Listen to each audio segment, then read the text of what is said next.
A very warm welcome to all of you. Welcome to another session of Ask Dr. Saleem. During this series, we take your questions and we pose them to Dr. Saleem. They can be related to any of the previous classes or in general, just any general questions that you might have related to a hadith, Quran, or Islam in general. And you may either pose your questions in English or Urdu, but the answers will be primarily given in English unless specified otherwise. You can also put down your questions in the chat, and if you'd like to remain anonymous, you can send them directly to me in the chat. And so with that, we'll start off with our questions. To ask your questions, please raise your hand, or if you're unable to find the raise hand button, you can click on the react and then choose the raise hand option. And questions will be taken in the order that they are received. If we have a bunch of questions, then I will ask you to limit yourself to one question. And if you have a following up question afterwards, we will take that in the second round of questions. Our first question is from Salman Aziz. Salman, please go ahead. Assalamu alaikum, sir. Wa alaikum assalam. Thanks for your time, sir. Coffee sir confusion رہتی ہے. یہ حلالہ کے لحاظ سے بظاہر تو یہ چیز بڑی اور لگتی ہے کہ یہ مناسب نہیں ہے, لیکن ہمارے یہاں بہت زیادہ رائج ہے اور کافی لوگ کہتے ہیں کہ اس کو فالو کرنا چاہیے. اس کو تھوڑا سا کہیں ایکسپلین کر دیں پلیز. دیکھیں, حلالہ کے مسئلے پہ بہت تفصیل سے ہم نے بہت دفعہ پروگرامز بھی کیے ہیں, لیکچرز بھی اور ریٹن مٹیریل بھی موجود ہے. لیکن بنیادی طور پہ یہ ایک حدیث سے غلط فہمی ہوئی ہے لوگوں کو, جس سے انہوں نے نتیجہ یہ نکالا ہے کہ غالباً نبی صلی اللہ علیہ وسلم یہ کہہ رہے ہیں کہ اگر آپ نے تیسری مرتبہ بھی طلاق دے دی تو آپ پہلے شوہر کے لیے اس وقت تک جائز نہیں ہوں گی کہ جب تک آپ کا کسی اور شوہر سے نکاح نہ ہو جائے اور اس شوہر سے آپ کی ہم بستری نہ ہو جائے. تو یہ انہوں نے ایک روایت سے نکالی ہے. وہ روایت بڑی مشہور روایت ہے. اس میں صاف معلوم ہوتا ہے کہ ایک خاتون جھوٹ بول رہی تھی اور وہ یہ کہہ رہی تھی کہ میں نے اپنے پہلے شوہر سے اس لیے طلاق لی تھی کہ وہ نامرد تھا, اور اب وہ دوبارہ سے یعنی واپس جانا چاہ رہی تھی. تو اس نے نبی صلی اللہ علیہ وسلم سے آ کے یہ جب کہا تو نبی صلی اللہ علیہ وسلم کو ظاہر ہے اس میں تھوڑا سا جب تأمل ہوا, انہوں نے ان کے پہلے شوہر کو بلایا اور پہلے شوہر سے جب بات کی اور وہ اپنے بچوں کو بھی ساتھ لے آیا, تو ان کو یہ خیال ہوا کہ بھئی یہ تو ظاہر ہے کہ ایسا نہیں ہو سکتا کہ یہ خاتون نے اگر جو وجہ بتائی, وجہ انہوں نے یہ بتائی تھی کہ میرا جو میاں ہے وہ نامرد ہے, اس وجہ سے میں اس کے ساتھ نہیں رہ سکتی. تو آپ نے اس کو یہ کہا کہ دیکھیں اگر یہ نامرد ہوتا تو پھر تم جا کے اس سے ہم بستری کرو, اور جیسے کہ تم سمجھتی ہو کہ یعنی ظاہر مرد کو اس کا اونس قرار دیا گیا کہ اگر آپ یہ سمجھتے ہیں کہ یہ تبھی ممکن ہے کہ آپ یعنی یہ نامرد ہے, اگر یہ شخص نامرد ہے تو پھر آپ جائیں اور اس سے, کیونکہ آپ یہ سمجھتی ہیں کہ نامرد ہے, کہ جب تک آپ اس کا مزہ نہیں چکھ لیں گی اس وقت تک ہم یہ واقعہ نہیں کریں گے. تو یہ ایک بڑا لطیف جملہ تھا نبی صلی اللہ علیہ وسلم کا, جو یہ بتانے کے لیے تھا کہ چونکہ آپ اپنی دانست میں یہ سمجھتی ہیں کہ وہ نامرد ہے, حقیقت میں تو وہ نامرد نہیں ہے, تو پھر جب تک یہ کام نہیں کریں گے اس وقت تک ہم یہ ہونے نہیں دیں گے. تو کہنے کو تو وہ یہ چاہ رہے تھے نبی صلی اللہ علیہ وسلم کہ دیکھیے یہ کام پھر ہو ہی نہیں سکتا. آپ نے جس طرح سے جس بنیاد پہ آپ طلاق مانگ رہی ہیں, یہ طلاق تو واقع ہو ہی نہیں سکتی اس طریقے سے, کیونکہ آپ جھوٹ کی بنیاد پہ کر رہی ہیں. تو اس پہ انہوں نے ایک لطیف جملہ کہہ دیا کہ جب تک کہ آپ اس کا مزہ نہ چکھ لیں. تو اس مزہ نہ چکھنے میں نبی صلی اللہ علیہ وسلم ہرگز یہ نہیں کہہ رہے تھے کہ آپ جا کے ہم بستری نہ کر لیں, بلکہ وہ یہ کہہ رہے تھے کہ چونکہ آپ کی دانش میں تو وہ نامرد ہے اور نامرد ہونے کے نتیجے میں ہم بستری ہو ہی نہیں سکتی, تو جب تک یہ کام نہیں ہو جائے گا اس وقت ہم اس بات کو مانیں گے بھی نہیں. تو یہ اس قبیل کی بات تھی. آپ اس روایت کو اگر پوری طرح سے دیکھنا چاہیں تو ایک بڑا پس منظر ہے, تو وہ کچھ کتابوں میں بیان ہوا ہے.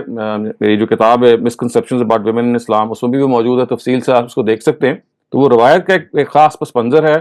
اس روایت کا ایک جملہ تھا جس کو ایک غلط مفہوم میں سمجھا گیا, اور اس کے بعد سے پھر یہ پوری داستان شروع ہوگی. اور مزید یہ کہ سب لوگ یہ جو کام کرتے ہیں اس کے بعد اس روایت کو بھی وہ کوٹ کرتے ہیں جو نبی صلی اللہ علیہ وسلم سے منسوب کی جاتی ہے کہ لعن اللہ المحلل و محلل لہ, کہ حلالہ کرنے والے پر اللہ کی لعنت ہے, اور حلالہ جو کرتا ہے یعنی جس سے کہ جو کروانے والا ہے اس پہ بھی اللہ کی لعنت ہے.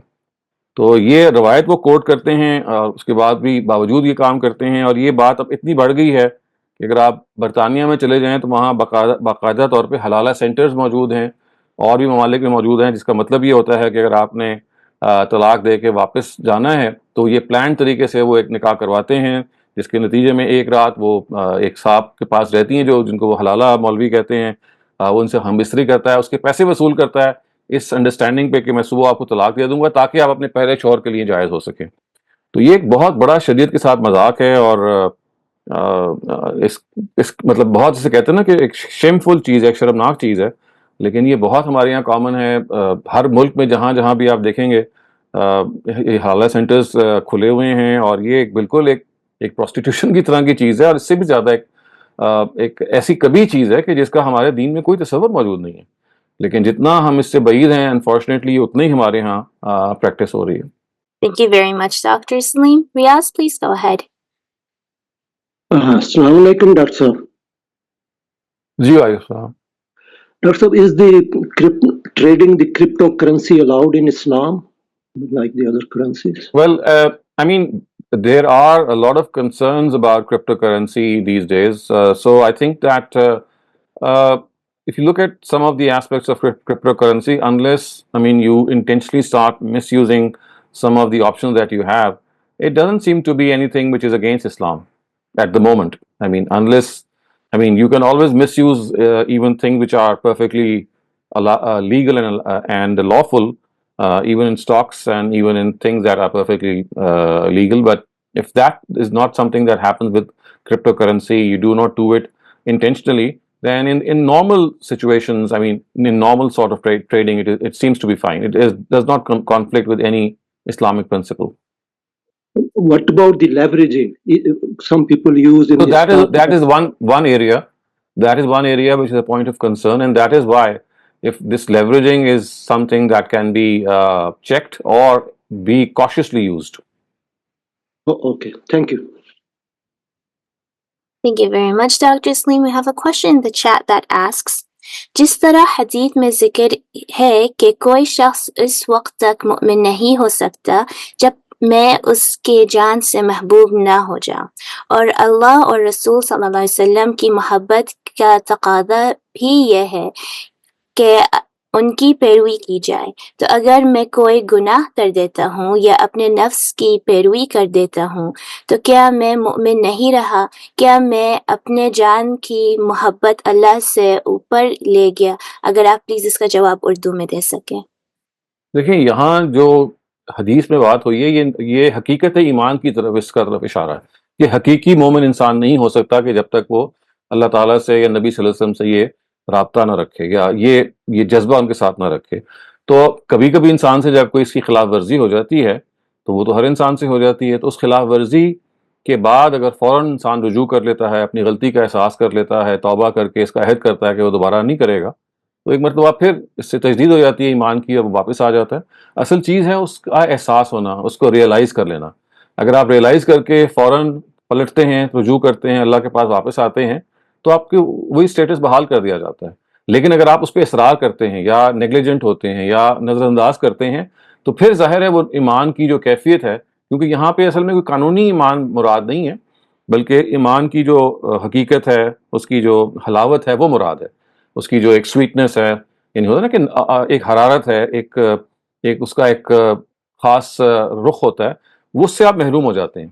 تو یہ وہاں کہا گیا ہے کہ اگر آپ اس چیز پہ اصرار کریں گے اور اپنے اللہ تعالیٰ کے ان فرمودات کو اور نبی صلی اللہ علیہ وسلم کی لائی ہوئی شریعت کو، یعنی جب وہ اپنے بارے میں کہتے ہیں کہ وہ میں اس سے محبوب نہ ہو جاؤں، تو یہاں وہ کوئی ذاتی محبت تو ایک الگ چیز ہے، اس کا بھی ظاہر انسان کا ایک محل ہوتا ہے، لیکن یہاں مراد یہ ہوتا ہے کہ جس دین کو وہ لے کے آئے ہیں اور جس ہدایت کو وہ لے کے آئے ہیں، اگر آپ کو وہ عزیز نہیں ہے تو پھر یہ سب چیزیں واقع ہو جاتی ہیں.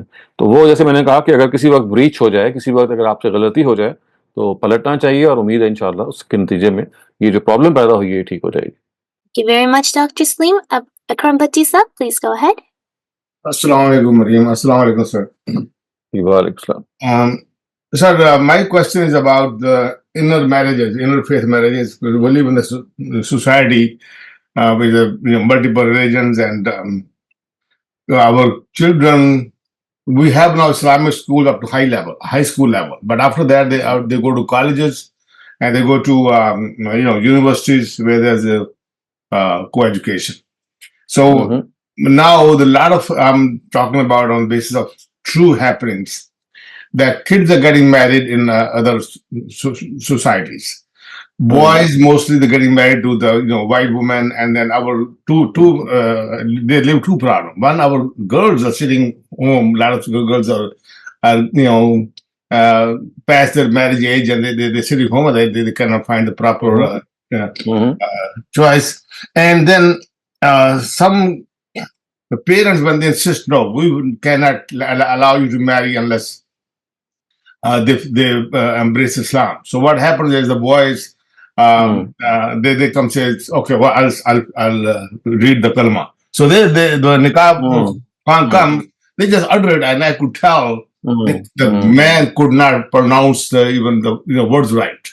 But just say it for just to please everybody, and they can make it. Yes. So how to handle it properly? Because instead of we had problem, people are getting annoyed with it, or aggressive with the kids, especially the girls. On top of that, they say no, we cannot let this happen. The girls, okay, I'm leaving that, forget it. Or the boys, they came and they utterly.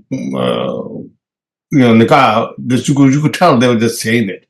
So then, what's the recourse? That's my question. I think we've discussed this issue a number of times. It's not a simple. There's no simple answer to this very complex question. I mean, the real thing is that as parents, we have to be present in the lives of our children ever since they enter adolescence, and even before that, so that we can groom them, we can tell them regarding what religion is, what culture is, and then once we are able to put across the precepts of religion in a very cogent way, in a very academic way, in a very philosophical way, in which we can reason out before them the precepts of religion, and once that is done, we should leave the choice to the boy and the girl to get married wherever or whenever he or she would like to do so. So what happens is, because we parents are insistent on our own choice, because we think that unless certain things are fulfilled, so therefore, I mean, it's not going to be something that's going to please God, that we put our foot down, we insist, and we even try to stop such marriages, or as you have said, that we create such pressures in which such artificial conditions they come up, and then for the sake of satisfying the law, the boy says the kalima, and it's good as not saying it, because he's just saying it for the sake of the law. So I think in such situations, we just need to leave the children to what we have told them, and tell them how important the issue of monotheism or tawheed is to Islam, and anything which is beyond this or which is in contradistinction to the precept of tawheed is something that has to be avoided. So the importance and philosophy and the essence of tawheed is something that has to be instilled in them. However, if in spite of our efforts this has not happened, then if they would like to marry someone of their own choice, I think we should let them do that. And all that we need to tell them is that this is something that they might be doing in defiance to what the Almighty has said. But of course, this is not something that's going to make their marriage invalid. All that is going to do is it's just be a person who is doing something in the legal sense, he or she would be husband and wife, but in defiance to the Almighty's precepts. It's not going to invalidate the marriage in any way, as people think. All that it is going to do is create a fissure in the marriage, in the sense that you are doing something which is against the law, or when I say the law, of course, I refer to the Sharia, and of course, this is something which would create some sort of a barrier between that couple and the precepts of the religion that they are following. It's that. But see, if the child or the grown-up child is not giving enough importance to this concept herself or his own self, then all that we need to do is just tell them the importance, and then I think we should just leave them and give them the freedom to take a decision. The problem is arising because we don't leave them alone, and we insist that the boy must convert. Sir, can I ask a follow-up question? Mariam, there's only one hand. Can I ask? Yeah, absolutely. We have no questions, really. Okay. My question is, now it's my own family. My grandkids have been entering into adulthood, 14, 15, and I'm going to go visit them this weekend. I was thinking, I teach them Quran, whatever I know of it, but they are growing up. So I am going to go visit her tomorrow, and I just read Surah Nur yesterday and this morning. And I was thinking that to show them the translation, the meaning of that, what I know of, to my son and his wife, so they can teach the children in their own way that what's the Ramic page, result of it, what's the Ramic page. Would that be advisable or no? I mean, it all depends on the situation. There are so many factors that maybe only you would be knowing. But to be honest, I don't think it would be of any impact because you see, uh, marriage is not just a decision that's taken on the spot. It has a lot of cultural implications, it has a lot of background to it. And unless the child or the adult child himself or herself is aware that the land that he is about to tread is a forbidden territory, should not be done, and not because it's just forbidden for without any reason, but because it has a very deep sense of reasoning attached to it, and that, as I said earlier on, is the importance of the belief of Tawheed and how important it is to raise children who are born or not born, whatever the case may be. If they are born on the religion of Tawheed, then that is what the Almighty wants. So, if the importance of that precept or the creed of Tawheed has not been fully gauged by the adult boy or the girl, any amount of coaxing or maybe cajoling or even convincing is just going to complicate the things for them. So I think what needs to be done, especially at this instance, is that we should tell them that what marriage is all about, what is the importance of this institution, what are the requirements of this institution, and how they should go about observing the norms of this institution. That is how. I mean, if the marriage itself is not at hand, it's like you should not do anything to stop a marriage. But as you said, if your children are still or grandchildren are still 14 or 15, then the best thing is that you teach them the philosophy of marriage, the importance of, as I said, believing in one and one God, and how at times, if we follow the law and sacrifice the essence of the law, how it's going to be counterproductive.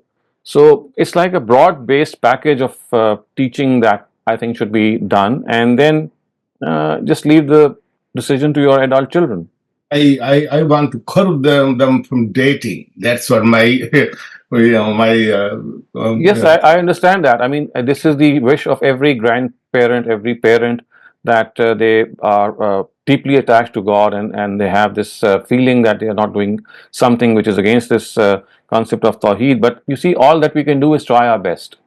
And living in a society that you are living in, it's not that easy that children follow the ways of their fathers or their grandfathers. So I think that the best way is to develop a very deep sense of friendship with them as a grandfather, and tell your children also that they must be good friends with their own children, so that they are able to communicate whatever they need to communicate in a very friendly atmosphere, and also giving this leverage to them that I mean, the ultimate decision is yours. We are your advisors. We are your well-wishers. We would like to tell you what it's all about, and what are the pros and cons. But beyond that, we would not insist on any of our own choices. It's you who have to take the decision, and it is we that must support you. Yes, we have our suggestions, we have our advice to give to you, but that is for you to consider or to accept.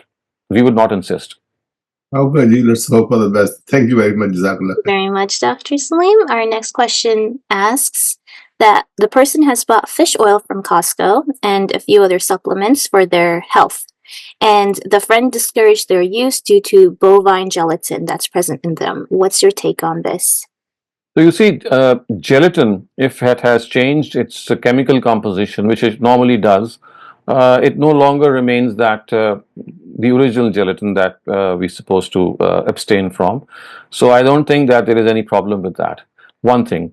And the other thing, which is also equally important, is that there is another view of scholars, which I also think is very considerable, and that is what we have been disallowed to consume from unlawful animals is things which are edible in themselves, like the flesh, like the meat, like anything that relates to anything that we can call an edible thing. So, is gelatin itself an edible thing, even if it does not change forms? For example, it's just an enzyme. We don't consume enzymes. I mean, they are constituent. They are found in the stomach or the bellies of certain animals, which are unlawful. So, I mean, do we eat enzymes? Is enzyme something classified as an edible? Normally, it's not. So, what an edible is, because you see, the Quran says, "Allah ta'imin yat'umuhu." Forbidden to you are things that are edible, that are consumed as something that must be eaten. So for that, meat and flesh and things like bones, of course, that we also chew, they do form those edibles, but I think enzymes don't fall in that category at all. So even if the enzyme does not change its chemical composition, I don't think it is something that we need to worry about. Thank you very much, Dr. Saleem. Abrar, please go ahead. अस्सलाम वालेकुम sir. वालेकुम sir अस्सलाम। मेरा सवाल था कि जो हमारे नॉन मुस्लिम फ्रेंड्स हैं उसको हम कैसे समझाएं कि जो जजीरा नुमा अरब में गैर मुस्लिमों के रहने पर पाबंदी लगाई गई है वो सही है, और आज के दौर के किस मॉरल ग्राउंड पे वो पाबंदी लगाई गई है, क्योंकि हम कहते हैं कि रिलीजन एक पर्सनल चीज़ है तो रियासत के अंदर उसे मुदाखलत नहीं करना चाहिए, तो यहाँ पर ये चीज़ें आके अलग क्यों हो जाती हैं? देखिए, ऐसा नहीं है कि हम उनको ये कहते हैं कि गैर मुस्लिम जो हैं वहाँ वो रह नहीं सकते। सिर्फ ये है कि वो अपनी परमानेंट इबादत गाहें वहाँ नहीं बना सकते, लेकिन जैसे है कि वहाँ पे अगर उनको आर्जी तौर पे जाना है या सफारती ताल्लुकात हैं, जैसे एम्बेसडर्स हैं या सफारत खाने के लोग हैं या किसी विजिट पे उनका जाना है, तो वो सब चीज़ें जायज़ हैं। लेकिन एक परमानेंट रेजिडेंसी को डिस्करेज इसलिए किया गया है कि अल्लाह ताला ने ये चाहा कि सिर्फ एक खित्ता, सारी दुनिया के बारे में नहीं कहा, सिर्फ एक खित्ता जो जजीरा नुमा अरब है, अरेबियन पेनिनसुला है, उसको अल्लाह ताला तौहीद का मरकज़ बनाना चाहते हैं कि एक तौहीद का सेंटर कैसा होना चाहिए कि जो बिल्कुल किसी भी शिर्क की आलाइश से पाक हो, जहाँ प्योर मोनोथीज़म प्रैक्टिस किया जाता हो। तो अल्लाह ताला ये चाहते हैं कि ऐसे लोग वहाँ पे बसें कि जो सिर्फ एक अल्लाह को पूजते हैं, एक अल्लाह की इबादत करते हैं, ताकि पूरी दुनिया में एक मॉडल तौहीद की बस्ती का जलवा दिखाया जा सके। ये है अल्लाह ताला की स्कीम। इस वजह से किसी भी और मुल्क में वो पूरे अपने राइट्स के साथ रह सकते हैं, सिर्फ एक जगह को अल्लाह ताला तौहीद का मरकज़ बनाना चाहते हैं। और इसको मज़ीद समझाने के लिए आप उनको ये समझा सकते हैं कि तौहीद की क्या हैसियत है हमारे मज़हब में। यही जो हम अभी एक पहले सवाल के जवाब में ज़िक्र कर रहे थे कि शादी के मामले में कितना ज़रूरी है कि हम अपने स्पाउस के इंतखाब के बारे में, तौहीद के बारे में बहुत सेंसिटिव हों। तो ये तौहीद देखिए हमारे यहाँ हमारे हर जगह पे शरायत किए हुए है। अल्लाह ताला की वहदानियत, अल्लाह ताला का एक होना, अल्लाह ताला को खालिस एक मान के उसकी पूजा करना, ये एक समझ लीजिए कि असासी बिलीफ है हमारे मज़हब की। तो खुदा ने ये चाहा कि एक मरकज़ का इंतखाब किया जाए, और सरज़मीन अरब से पहले अल्लाह ताला ने यही इंतखाब कनान की सरज़मीन का किया, जो फ़लस्तीन की सरज़मीन कहलाती है। तो बनी इस्माइल के से पहले बनी इसराइल जब उनको ज़िम्मेदारी दी गई थी अल्लाह ताला के मज़हब को आगे पहुँचाने की, तो उनसे ये कहा गया था कि हम ये कनान का जो इलाका है ये खाली कराएंगे, यहाँ पे आपने एक तौहीद की आबियारी करनी है, तौहीद की बुनियाद पे एक बस्ती आपने बसानी है। ये और बात है कि बनी इसराइल उसमें कामयाब नहीं हो सके और आखिर में आके बिल्कुल इस जगह पे पहुंच गए कि उन्होंने हज़रत मसीह तक को कत्ल करने की कोशिश की। और उससे पहले आपको मालूम ही है कि हज़रत मूसा की ज़िंदगी में उन्होंने एक बछड़े की परस्ती शुरू कर दी। फिर जब वो उससे पहले जब सरज़मीन सना में जब वो सरगर्दां थे अपने सफ़रों में, उस वक्त उन्होंने बहुत सारी जगहों पे शिर्क का इर्तिकाब किया। तो इसको ख़त्म करने के लिए वो ज़माना था कि जो ज़ाहिर है कि शिर्क का ज़माना था। अल्लाह ताला चाहते थे कि एक बिल्कुल खालिस तौहीद की बस्ती जो है, इलाका जो है वो मॉडल बनाया जाए। तो ये अरब से पहले कोशिश की गई कनान फ़लस्तीन में, लेकिन ज़ाहिर है कि वो भी पूरी नहीं हो सकी। और अब यही सरज़मीन जो अरब की सरज़मीन है, नबी सल्लल्लाहु अलैहि वसल्लम के ज़माने के बाद से उसको ये स्टेटस दिया गया।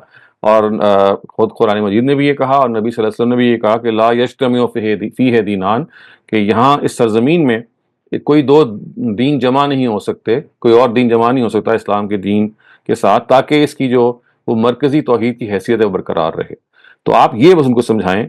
और इसको मैंने जैसे कहा कि समझाने के लिए तौहीद की इम्पोर्टेंस आपको उनको बतानी पड़ेगी कि कितनी इम्पोर्टेंस है। और अगर आप तौहीद पर अमल ना करें या तौहीद की बिलीफ को ना मानें, तो शिर्क के दराने के नतीजे में हमारे अंदर जो अकायद की जो एक डिविएशन पैदा होती है, उसके क्या क्या मफासिद हैं या उसकी क्या क्या नेगेटिविटीज़ हैं, जब आप एक से ज़्यादा खुदा को अपनी ज़िंदगी में एंटर करते हैं। तो ये एक बहस है थोड़ी सी, जो आपको खुद समझ के अच्छी तरह अपने जो नॉन मुस्लिम्स हैं उनसे करनी चाहिए अगर मौका हो तो। Thank you very much, Dr. Saleem. We'll take a couple of chat questions and then return back to the raised hands.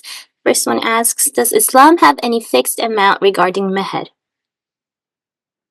So as far as meher is concerned, there is absolutely no fixed amount. In fact, the Quran says that it should be according to the customs and the conventions of the society. And in fact, in this case, it could be according to the convention and the custom of the bride and the bridegroom's family. So if the bride, normally what would happen is that the bridegroom would offer a sum of meher according to his own economic status, and there's no harm at all for the wife to even bargain in this or negotiate in it and have it raised, or even give a concession. And there should be no shame in this, because you see, you have to understand the basic reason and the philosophy of meher. So meher basically is given by the husband to the wife before marriage, just before marriage, in order to tell this wife or his wife that I am responsible for your financial expenditure from now on. And as a commitment to your financial expenditure, this is a amount I'm giving to you as a symbolic expression of the fact that you're financially now dependent on me. Even if you earn, even if you, whatever your status, whether you earn or not, I am liable for all your expenses. So basically, this is why meher is given. And that is why it has been left to the status of the husband, economic status of the husband, and the wife, because she is given this surety that she will be looked after by the husband. So if she thinks that the amount that he is giving is absolutely not in proportion to his own financial status, she can even have it changed or increased. And this is something which the husband himself should also understand, that the amount given should be in accordance with his own economic status, so that the wife gets the surety that the bride that he intends to bring home is now totally financially to be looked after by him. Thank you very much, Dr. Saleem. The next question asks, is it permissible to trade options in stocks, calls, and puts? Well, I would not be fully available of what these delicacies are. Sure, you need to consult someone who knows more precisely what they imply.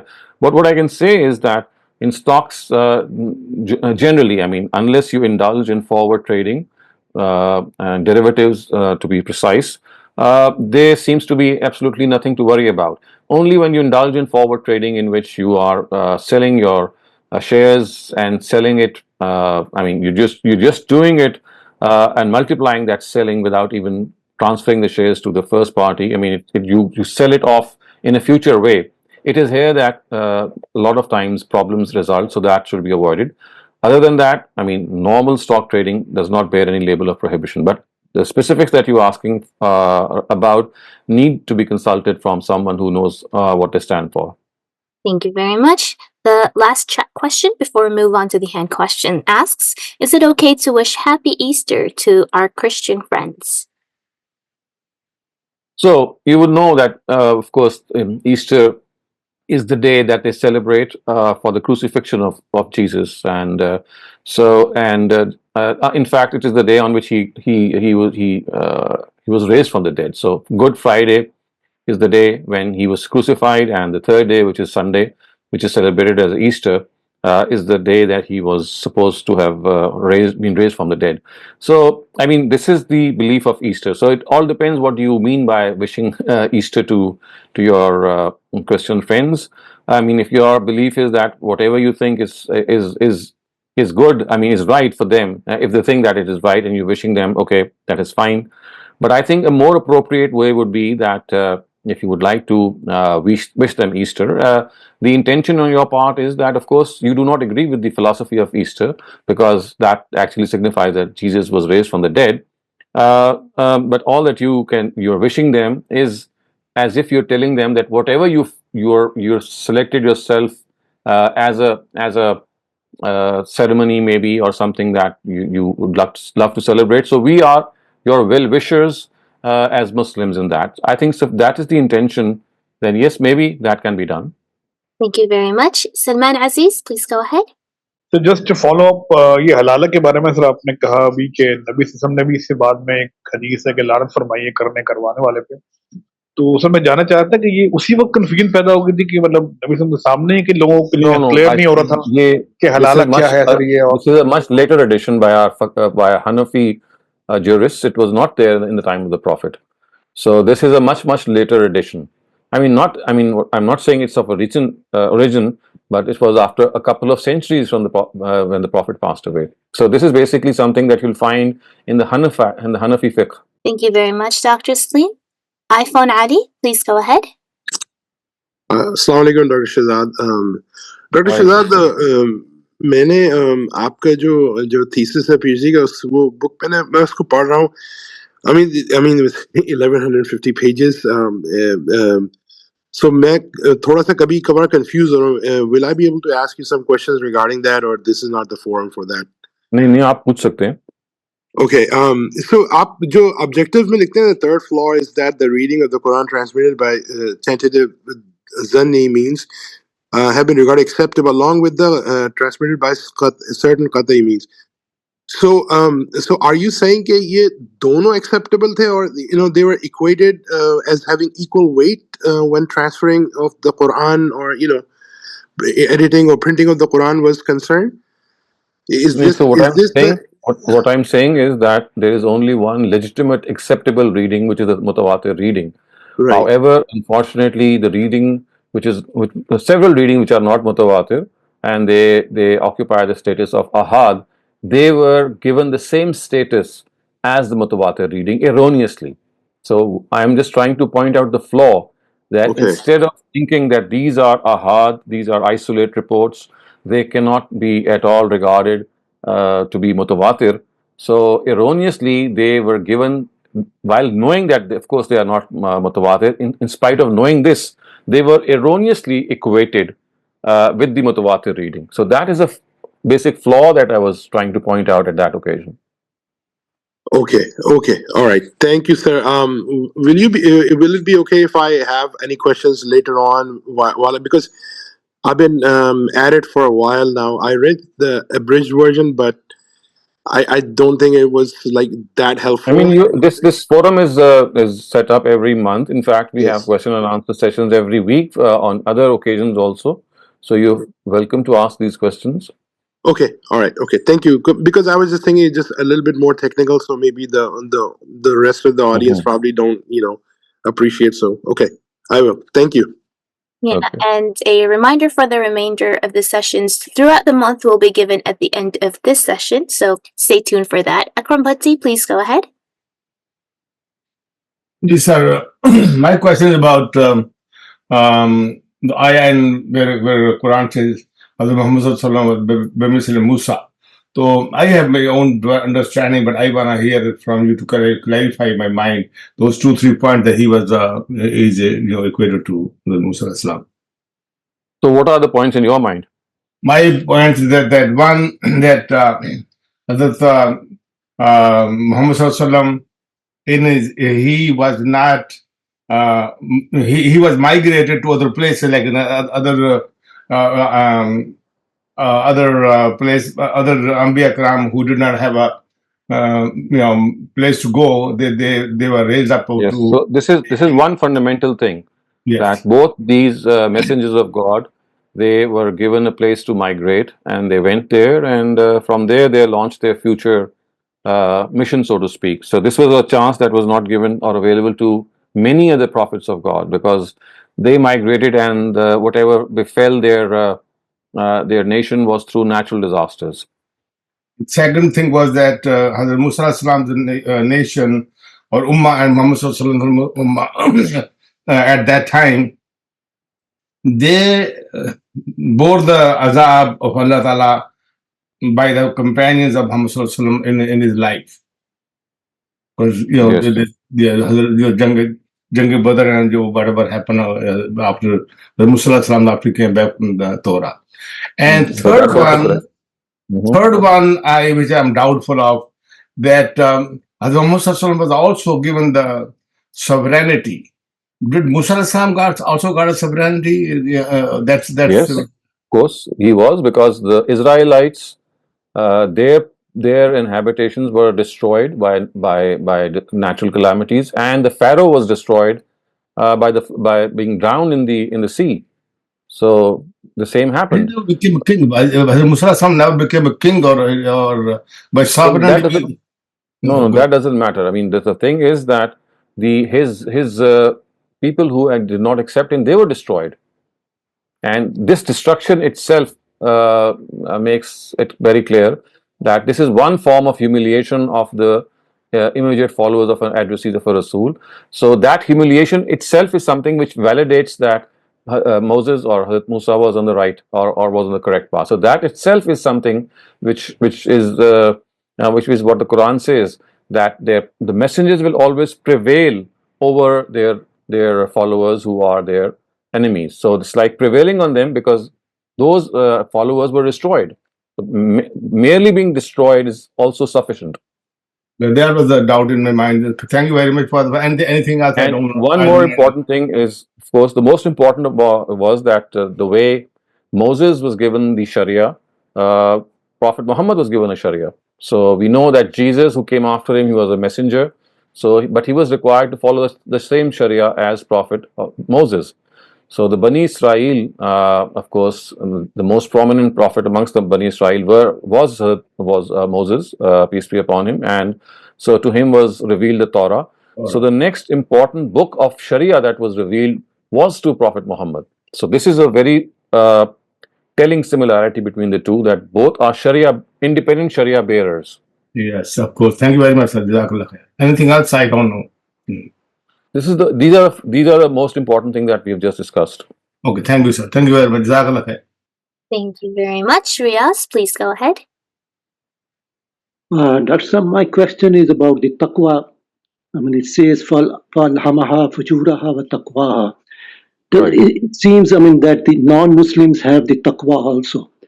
How it is different from the Muslims' taqwa? There is a difference there? So this taqwa means the awareness of taqwa, the awareness of right and wrong. You have to understand that the word taqwa has many levels. It starts off with this basic level in which your conscience tells you what right and wrong are. And every human being, regardless of his or her religion, knows what right and wrong are innately. He or she is innately guided, which means the conscience that a person has guides the person to what right and wrong are. So this basic guidance of right and wrong is also the most basic form of taqwa. And then we have next levels of taqwa also, in which a person utilizes this awareness of good and evil, and he builds upon this, he increases his taqwa, he then becomes eligible and deserves divine guidance to be given to him, and then that further increases and he becomes an even more pious individual. So the verse that you have quoted of Surah Shams, which says فَأَلْهَمَهَا فُجُورَهَا وَتَقْوَاهَا, here the word taqwa is actually referring to this awareness of good and evil that is found in a person. And that, as I said, there is a barometer which tells us, which is of course in the form of our conscience, and every person, regardless of being a Muslim or not, is given this barometer. Okay, thank you, sir. Tawheed Adam, please go ahead. जी अस्सलाम वालेकुम sir. Sir मेरा सवाल इत्माम हुज्जत के कानून से है, मैं पूछ लूं क्या? जी जी।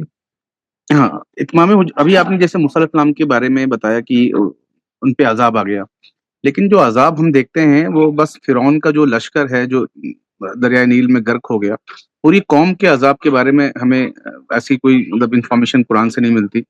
और उसी तरीके से अगर देखें तो जब ईसा अलैहिस्सलाम दुनिया से रुखसत हुए तो उसके बाद भी यहूदियों पे जो अजाब है वो बहुत बाद में है, और वो भी उन लोगों के खिलाफ, मतलब बाद में खैर सबके ऊपर आया लेकिन बहुत लेट में आया, और रोमन्स के अगेंस्ट में जब उन्होंने रेबल किया, मतलब लगता ये है कि अगर रेबल नहीं करते तो वो अजाब नहीं आता। तो जो गवर्नमेंट थी, तो अगर उसको कैसे आप देखते हैं? मतलब नहीं, अगर आप हजरत मूसा की बात कर रहे हैं तो वो तो कुरान ने जिक्र कर दिया है कि उनके मुखातबीन दो थे, एक फिरौन और एक खुद बनी इसराइल।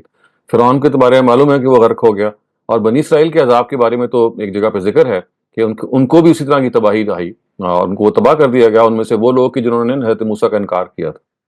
इसका सराहतन जिक्र है कुरान मजीद में। पूरी कौम, इसका मतलब पूरी कौम नहीं, जिसने इनकार किया था उसका जिक्र है बाकायदा। बाकी जो कौम थी उनके साथ निकल गई। باقی تو اور وہ تھی دوسرا نا پھر جو ان کے ساتھ تھی، اور یا وہ تھے جو غرق ہو گئے تھے، جو فرعون کے لشکر تھے. تو یہ اور دونوں کا یہ جو ذکر الگ بہت الگ آیا.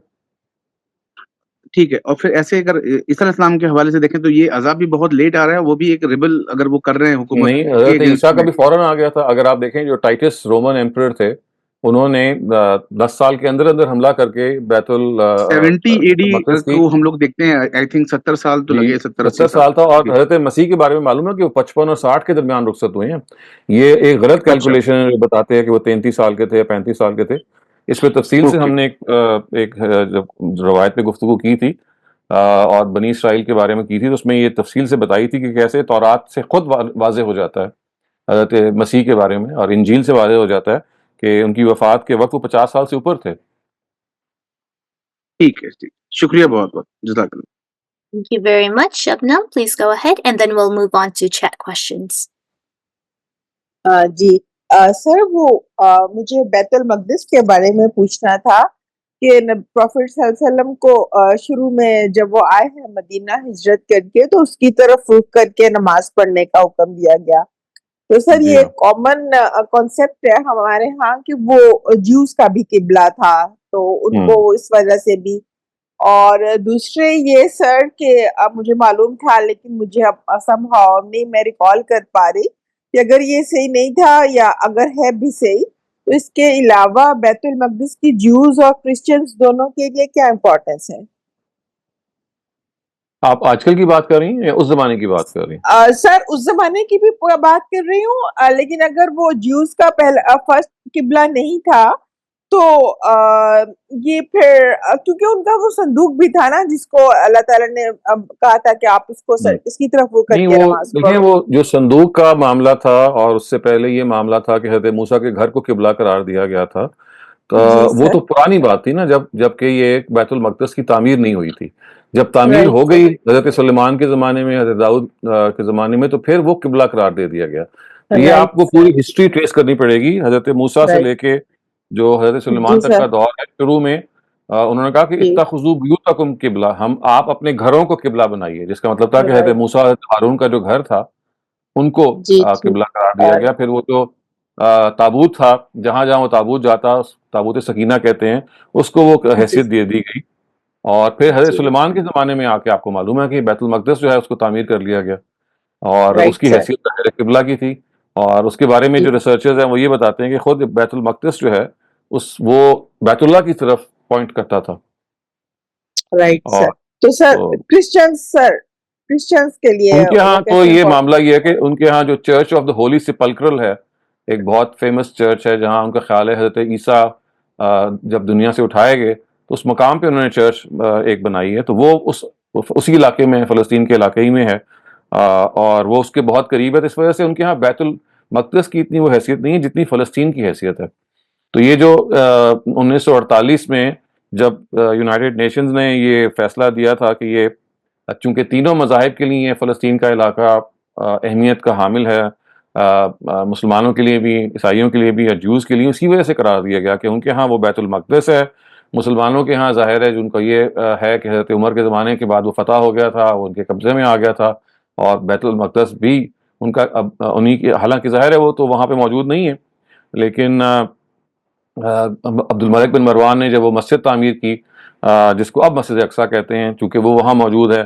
پھر اسی طریقے سے میں نے جیسے کہا کہ جو کرسچنز ہیں ان کی جو چرچ آف دی ہولی سپلکرل کہلاتی ہے وہ چرچ، اور بعض اور مقامات ہیں جو وہیں پر جیروسلم میں ہیں، جس کی وجہ سے صلیبی جنگیں بھی بعد میں ہوئیں، جس کی وجہ سے انہوں نے کوشش کی کہ وہ اس کو حاصل کر لیں. تو یہ علاقہ ہے اصل میں جو تینوں مذاہب کے لیے امپورٹنس رکھتا ہے. بیت المقدس کی امپورٹنس عیسائیوں کے لیے نہیں ہے، بلکہ جیسے میں نے کہا کہ بیت المقدس کی جو امپورٹنس ہے وہ مسلمانوں اور یہودیوں کے لیے ہے.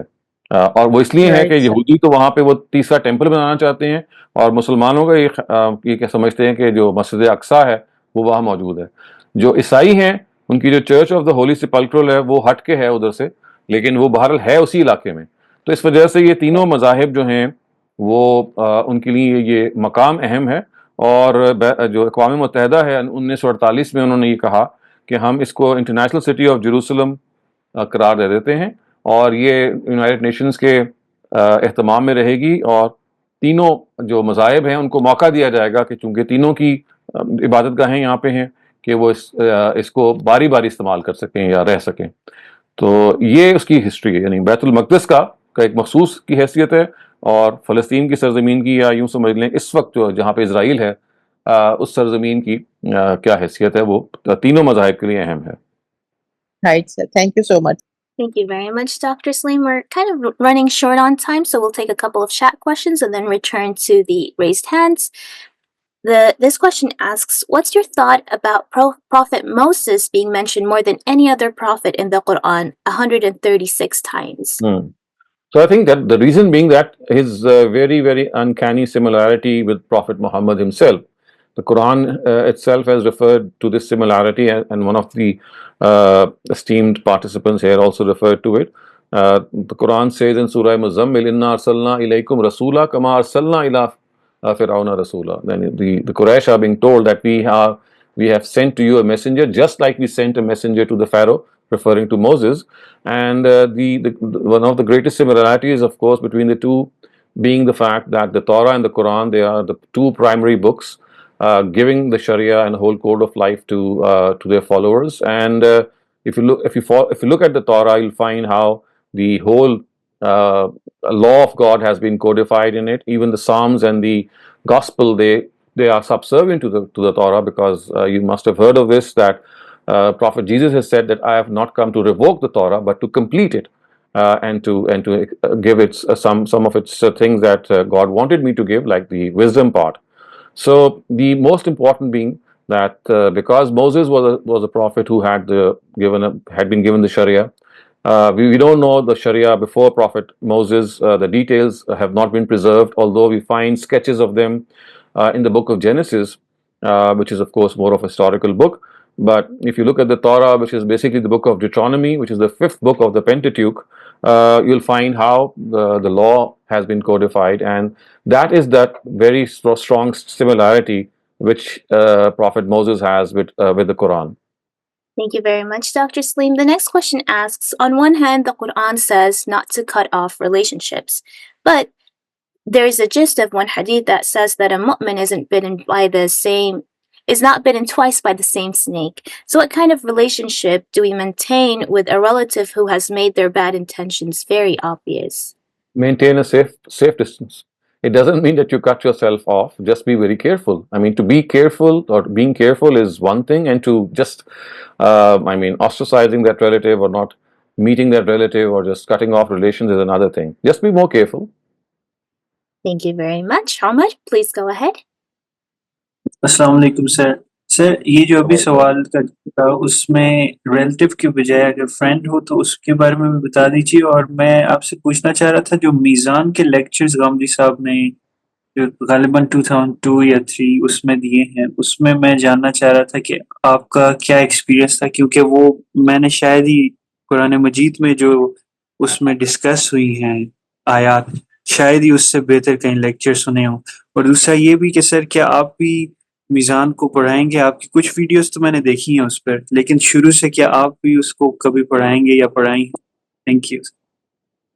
तो ये तो मैं काफ़ी 2 साल से पढ़ा रहा हूँ मीज़ान, सिर्फ तरतीब से नहीं पढ़ा रहे। अंग्रेज़ी में यही मकसद था कि उस्ताद ने इसको उर्दू में चूँकि पढ़ा दिया हुआ है, तो कोशिश करके अंग्रेज़ी में भी इसको मुंतकिल किया जाए। तो पिछले 2-2.5 साल से हम मीज़ान का मुताला कर रहे हैं, हर इतवार को हर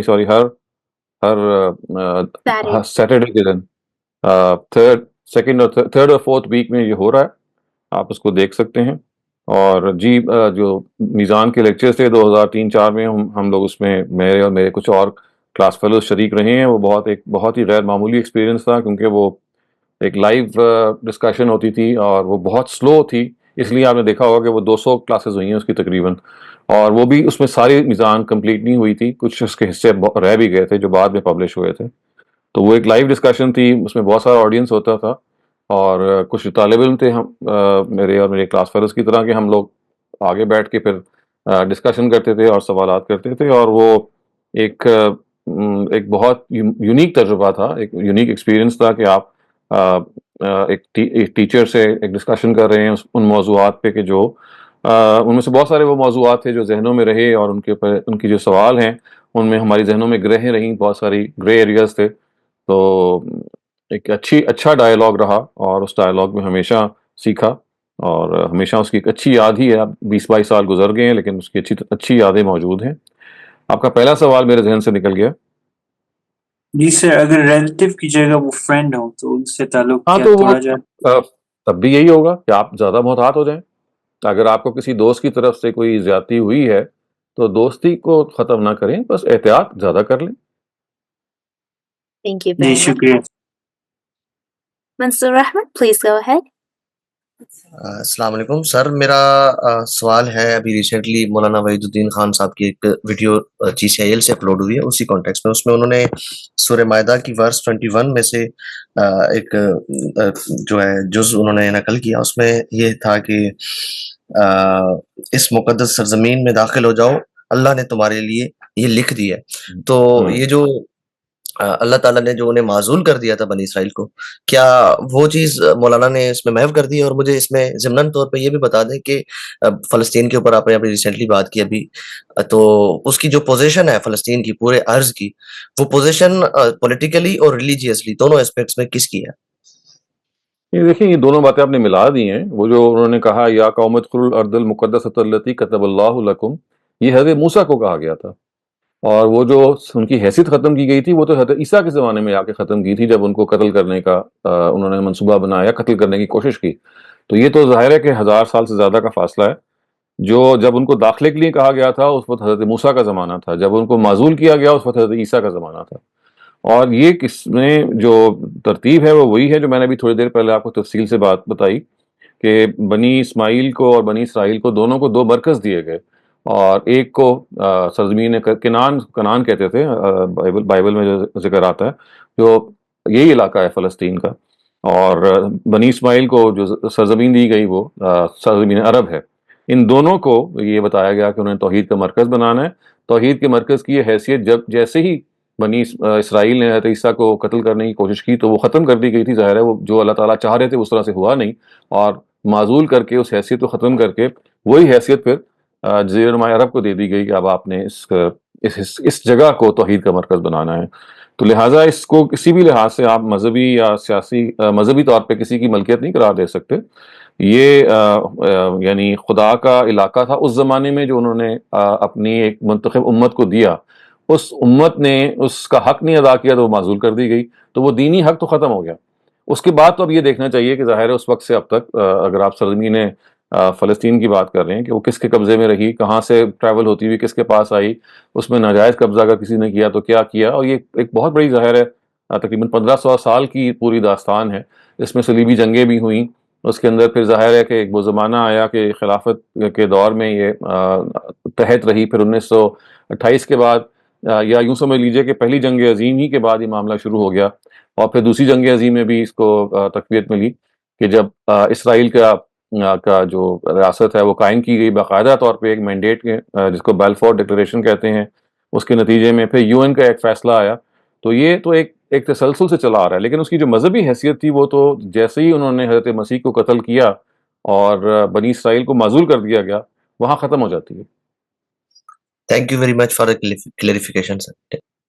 Thank you very much. The next question asks, if someone wants to do a comparative study of Quran with the previous divine texts, what book would you recommend? There are too many, and if there's a version available that comprises all of the previous books in one place.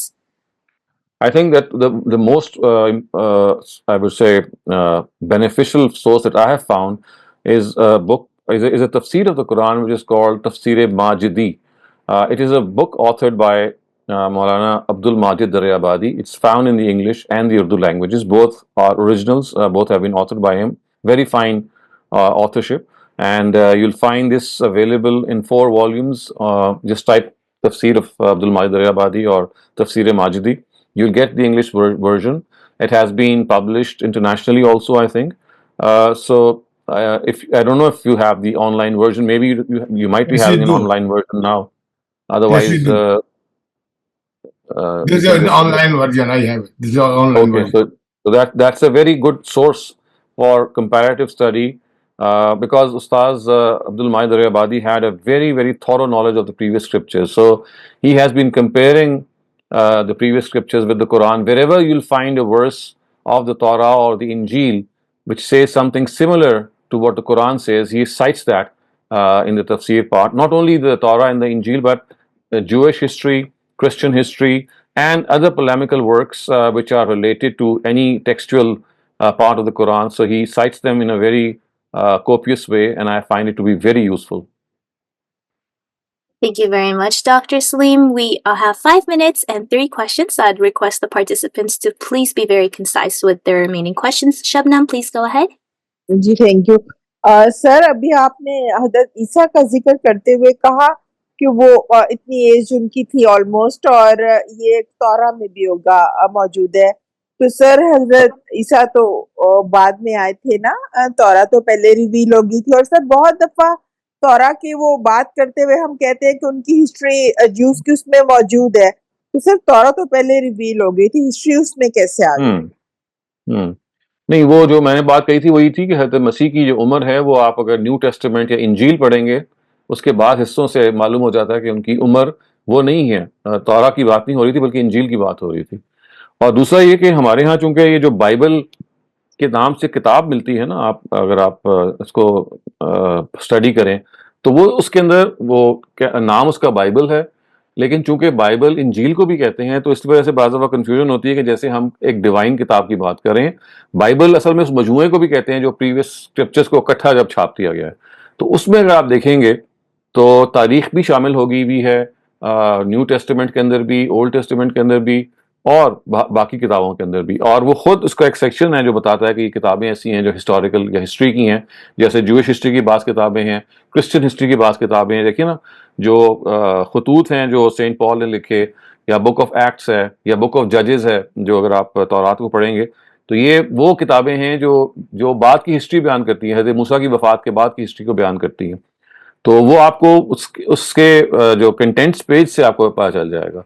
जो जिसको हम तौरात बजाते खुद कहते हैं, ये तो असल में वो किताब है जो हज़रत मूसा पे नाजिल हुई, जिसके बारे में हम बहुत दफ़ा डिस्कस कर चुके हैं, जो बुनियादी तौर पे किताब इस्तिस्ना है। जो बुक ऑफ डिट्रोनमी है, ये जो तौरात की 5 किताबें हैं, पहली 5, उसमें जो 5वीं किताब है उसका नाम है किताब इस्तिस्ना या बुक ऑफ डिट्रोनमी। तौरात असल में ये है तौरात जो।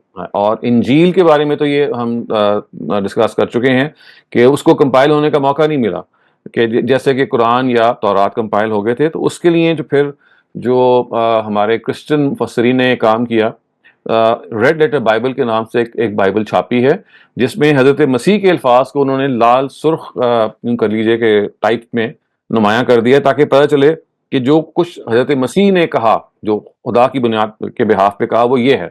तो वो आप कह सकते हैं कि वो अल्लाह की बात के करीब हो सकती है, उसके बारे में दावा किया जाता है।